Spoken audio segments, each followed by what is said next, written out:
You post a story, wait for views, check again, refresh. That loop isn't random. It's your nervous system scanning for safety. And the people who don't feel that urge, they're not behind. They're operating from a completely different psychological position. We're told that posting is expression, that sharing is connection. But visibility also redistributes power. The moment you narrate your life publicly, you reduce the gap between who you are and how you're perceived. And intelligent people are careful with that gap. Here's the uncomfortable truth. Not everyone wants to be seen at full resolution. Some people understand that constant exposure creates subtle dependency. And dependency, even social dependency, has a cost. Posting feels voluntary, but psychologically, it often functions as regulation.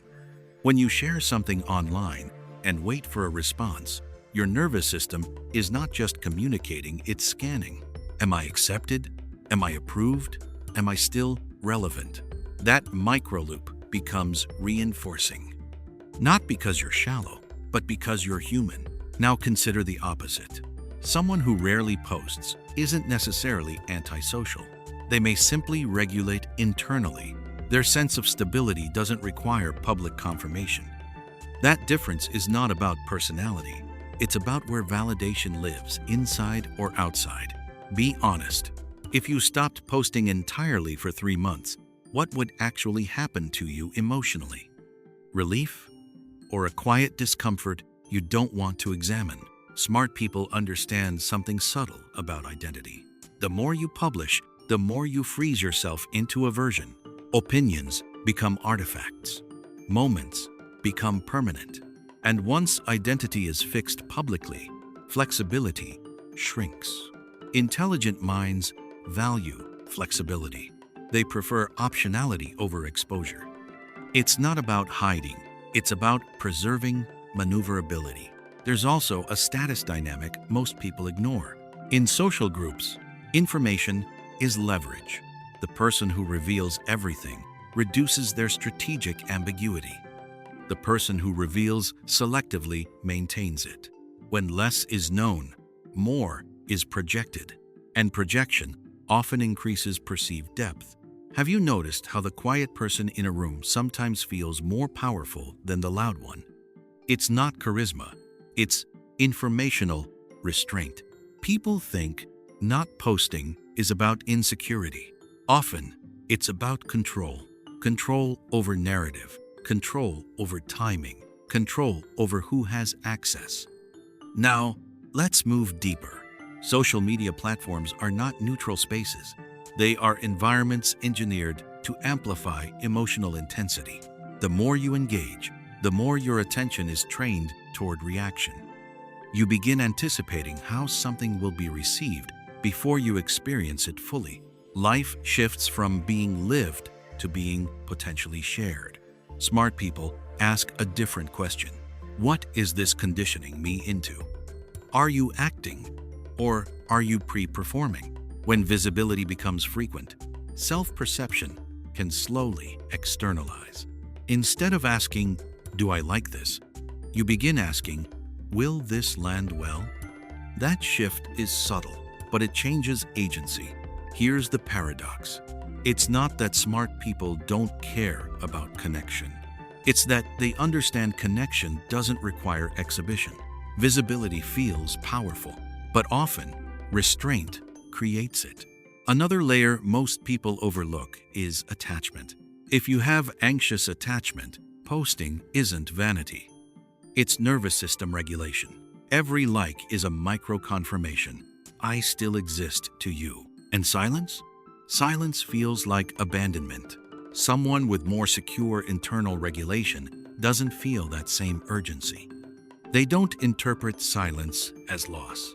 Have you ever felt compelled to post, not because it mattered deeply to you, but because you didn't want to disappear from other people's awareness?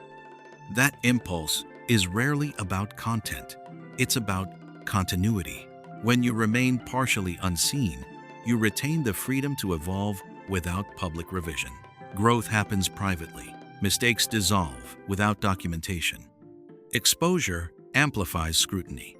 Scrutiny changes behavior. This is where fear of exclusion enters. Being unseen historically meant vulnerability. So, visibility can simulate safety. But simulated safety is not the same as internal stability. What would happen if your value wasn't tied to how much of your life you displayed? Would you feel liberated or erased? When identity becomes intertwined with performance, self-awareness can shift into self-monitoring. You begin observing yourself as if through an audience's lens. Over time, that external vantage point can fragment authenticity. Not dramatically, quietly. The real question is not, are posters insecure? Or are non-posters smarter? The real question is, where does your sense of self stabilize? If it stabilizes externally, you'll feel safer visible. If it stabilizes internally, you'll feel safer unseen. And here's something few people admit. Silence can be threatening to others. When someone doesn't broadcast their thoughts or vulnerabilities, it disrupts predictability. Predictability is comforting. Unpredictability feels powerful. If this resonates, it doesn't mean you're better than anyone. It means your nervous system adapted to operate without constant external reinforcement. Or perhaps you're beginning to notice how much reinforcement you rely on. Awareness is the turning point. When you open an app to share something, pause. Ask yourself, am I expressing or am I regulating? Am I sharing because it adds value? Where does your sense of or self because stabilize? silence feels uncomfortable? There's no shame in either answer, but the answer reveals structure. The people who don't post aren't trying to disappear. They're choosing where their energy goes. Visibility is not free. It costs attention, flexibility, and sometimes autonomy. And sometimes the most strategic move is not announcing your next move at all. Here's what I want you to do. If you stopped posting tomorrow, completely stopped, what would feel harder? Losing the attention or losing the connection? Your answer will reveal more about your nervous system than any personality test ever could. Drop your answer in the comments. And if this made you see social media differently, subscribe. This channel is about understanding what most people move through unconsciously.